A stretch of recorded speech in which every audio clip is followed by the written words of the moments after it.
Ladies and gentlemen, Monty Python.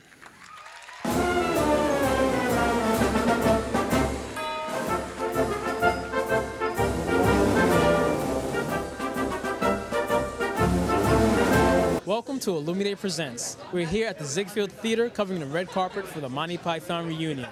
Monty Python is celebrating their success with a new documentary that's going to air on IFC. Enjoy the show. I don't want any spam! Why can't you have egg, bacon, spam and sausage? That's got spam in it! Not as much as spam, egg, sausage and spam. Look, could I have egg, bacon, spam and sausage without the spam? Documentary. What inspired you all to just do this after so many years when people love your comedy so much? Why now?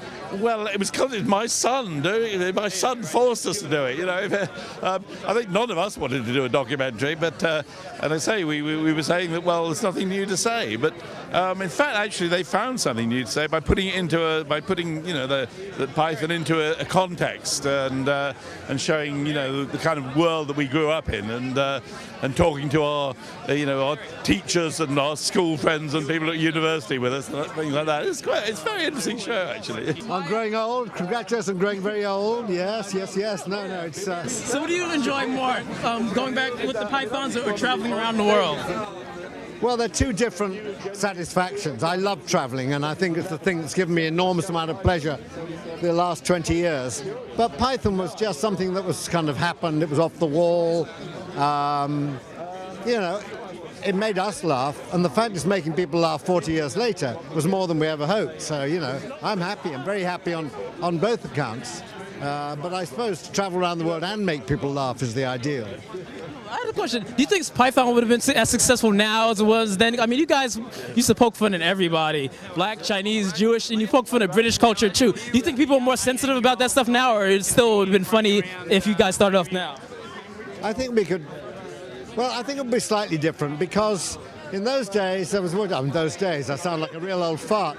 That was 1969, and there was a kind of feeling that people hadn't made jokes about the establishment before. There were there were conventions and there were lines you didn't cross. So it was a great celebration. Now everybody's kicking in. There are jokes about everybody and anybody. The one area I think that we would have difficulty is the religious area. And we did Life of Brian, and that was about people blindly following religious faith. I mean, nowadays might have been some problems, I don't know. I think that's the one area where perhaps we were a little bit ahead of the game.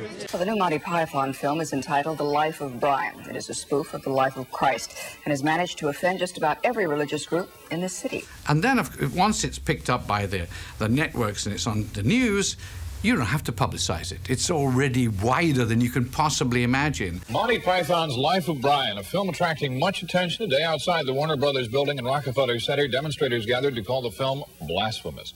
Catholic, Jewish, Greek Orthodox, and Protestant religious leaders have all condemned the film. The New York Archdiocese officially on record against it. And people were walking up and down with billboards outside the cinema, which of course did us tremendous good and got millions of people to watch it who wouldn't otherwise. And one billboard said, Monty Python is an agent of the devil. And I remember thinking, God, I'd like to be getting 10% of what he makes. Great art always has to be controversial, it seems. Well, it wasn't really. We just wanted to make people laugh, and to make people laugh, you've got to have some edge. There's got to be something you're talking about that's relevant. A lot of Python was slapstick. It was physical comedy. It was silly walks. It wasn't really trying to overthrow the governments of the world or anything like that. It was just making people say, think about yourselves. We're all in it together. We're all members of the human race. We're pretty absurd most of the time. Look at us. We're ridiculous. That's not a bad message to send out to people who try and pretend that they have the solutions to everything and they ought to be listened to, So that's the idea.